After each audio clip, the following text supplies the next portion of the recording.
دنیا میں ہم زندگی تو گزارتے رہتے ہیں، اس کے لیے مختلف سٹرگل کرتے رہتے ہیں،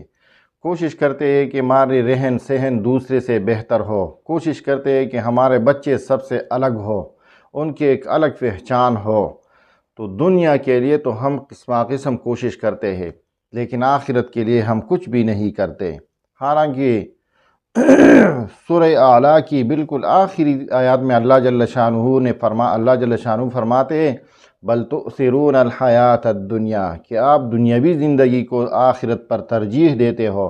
لیکن یاد رکھو آخرت کی زندگی جو ہے وہ ہمیشہ باقی رہنے والی ہے۔ لہذا دنیا کو بقدر ضرورت حاصل کرنے کی کوشش کیجئے، اور اصل مقصد اور تیاری جو ہے وہ آخرت کے لیے کرنی چاہیے،